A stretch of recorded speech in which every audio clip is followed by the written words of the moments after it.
So before I get started in today's video, well actually I probably just kind of go through the events of the last 24 hours or so. we had a little bit of exciting action here last night. It was about 9 o'clock. I was just starting to get the fire going. I hear sirens, which now you gotta understand, by 8 o'clock, 7 o'clock, the road in front of us just dies. There's nobody on this road. It's very odd to see a car come up this road that late at night. So we got sirens and I step out because I see the lights. I hear this crash, a car crash. I hear a police officer screaming, he's cussing, "Let me see your effing hands, let me see your effing hands." And so I come up to this point right here and I can see that a car has landed in the ditch just right here. I'm not going to walk you up there. He can see me, I can see him. He says, "Sir, stay where you're at." That's fine. But I did think I would stay out here just in case something went down and he got in trouble, because he was by himself out here in the dark middle of nowhere. Now I could hear sirens way off in the distance, just barely could hear them. And I thought what I'll do is I'll stay out here. If that other police officer shows up, it probably took another 2 minutes for the other officer to show up. And it's 3 degrees outside. It was cold. I go to bed at 10 o'clock. I tried to go to bed earlier than that. But in this case, I was trying to get the fire started and I had to put that on hold so I could see if he was okay. And of course, you're just curious, see what's going on. She says, "I'm not armed." She kept screaming, "I'm not armed." And then she said, "I don't want to lose my kids," and begged the police officer not to take her kids. I don't know what happened. It all went quiet pretty quickly after the second cop arrived. Later, a tow truck showed up, pulled the car out of the ditch. And if you walk up there, you can see that it busted up the radiator. A lot of plastic pieces laying on the road that they didn't get picked up, or in the ditch, I should say, that they didn't get picked up. This morning, we looked on Facebook in the town that this is closest to. Sure enough, there was a high-speed chase. It's pretty dangerous on these old twisted roads. I can't imagine how high speed it was. 45 miles an hour going around a corner is pretty dangerous around here. And then you got all the deer jumping out at you every 30 seconds. But I walked around and she was driving pretty erratically. You can see that she kind of went off into a shallow ditch right before she lost control and went into the big ditch. So I assume she tried to overcompensate once she went through the shallow ditch and tried to get out of it. It doesn't matter. So a little bit of excitement, but I wasn't going to let that cop be out here by himself, dealing with someone who he was yelling, "Drop the weapon." So he thought apparently that she had a weapon. Pretty exciting for this little small area. But like I said, it got down to 3 degrees last night.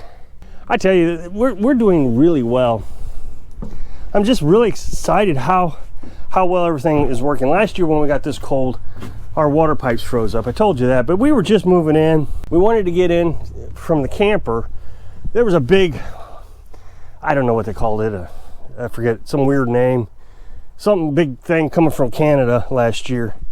And we wanted to get in the house before that came in, because I don't think we'd have done very well sleeping in that camper with that big cold front coming in. We got down to single digits for a couple of weeks. But here we are, we've been in the single digits 2 nights in a row now. I haven't opened the water tank box at all. I've just left it open. I was going to fill it today, but it's not going to get above freezing today. I'll fill it tomorrow.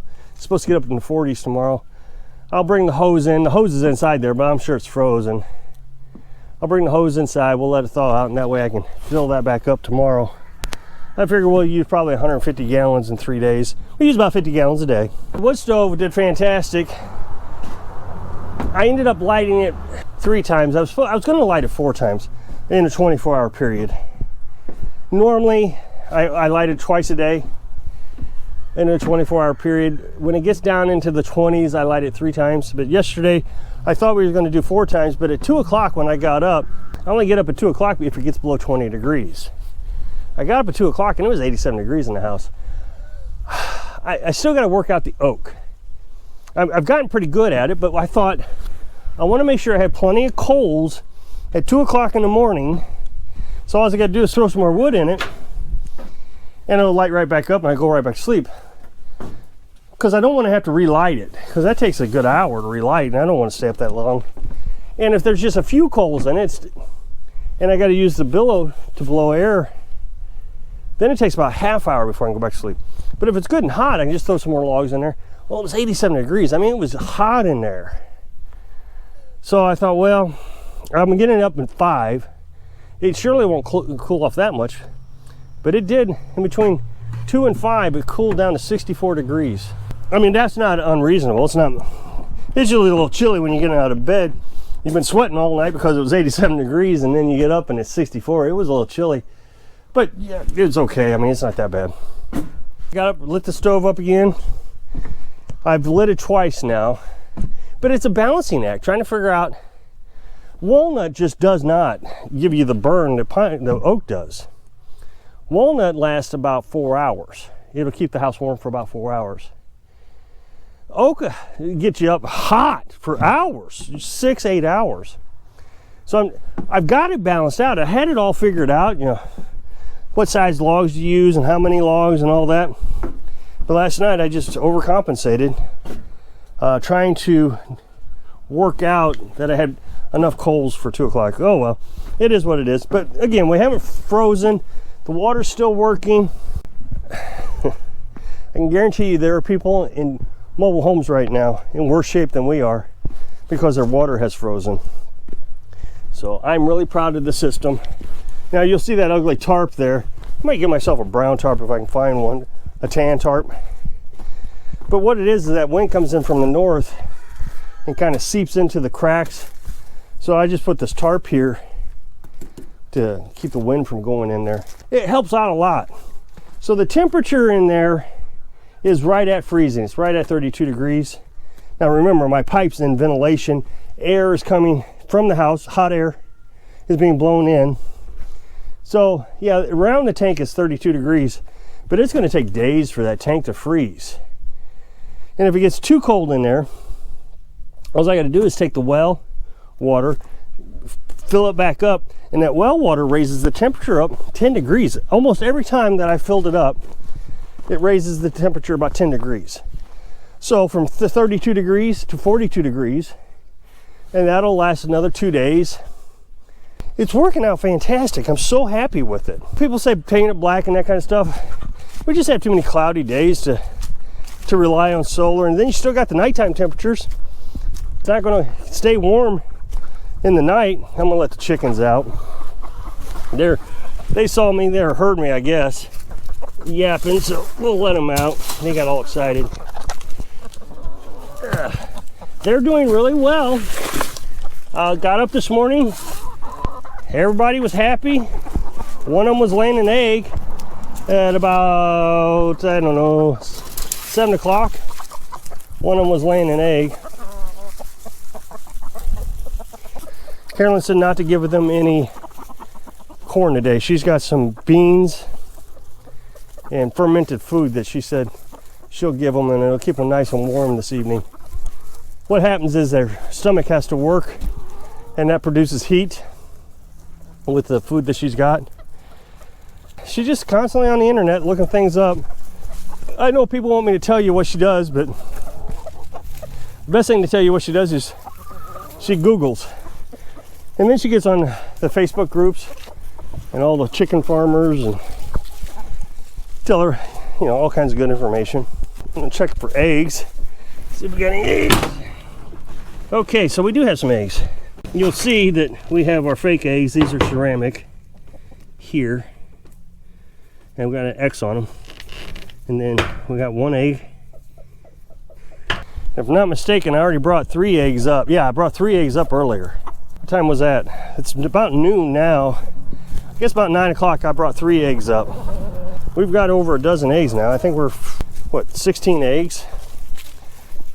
Well, we're trying to eat some of this ham up that we bought the other day because we don't have enough room in the freezer. So we're letting it stay outside while it's below freezing. And that keeps it all nice and cold. I'll show you that. Everything's frozen. Got in a cooler here. You can see the ice, I would think. And it's just frozen solid. We put water in the bottom of it here. So there's a big hunk of ice down at the bottom. This will keep it frozen for days. And then we'll get all the ham ate up. And then Carolyn will cook like this. She'll cook tonight, for example. So we're not eating eggs right now because we want to get this ate up before it gets too warm. The other day when I mentioned that's what we were doing, there was one person who thought it was ridiculous that we're going through this much effort to live off grid. Just do it right, he said. I don't even remember what he said. He aggravated me. Just do it right. Either get on grid or do it right. Get yourself enough solar panels so you don't have to go through that BS. What BS is there? Okay, so the refrigerator would run for 2 days straight. If I was on the grid, I'd have to pay for all that. I don't know where people think they get the money. I don't know if they're naturally rich or if they get government checks or something, but when you're working and you got to pay a utility bill, look, to me, going to work every day is not convenient. And so for this guy to say, it's inconvenient for me to freeze the food outside, just do it right. Well, I'd rather come out here 50 times a day to make sure the meat isn't thawing out than go to work working for a boss on his terms instead of working for myself on my terms. Living in a tiny house, you know, oh no, it's not convenient, it's not convenient, it's not big enough, you can't do anything in a little tiny house. Except I'm saving tons of money on heat costs. I'm not sure what's not convenient. To me, this is the most convenient thing ever. So if you'll click this on the screen here, I'd really appreciate it. Take you over to the other channel, you get to watch a cool, funny video. So I hope I can inspire you. Change your life for the better so you can live your dreams. Thanks for watching.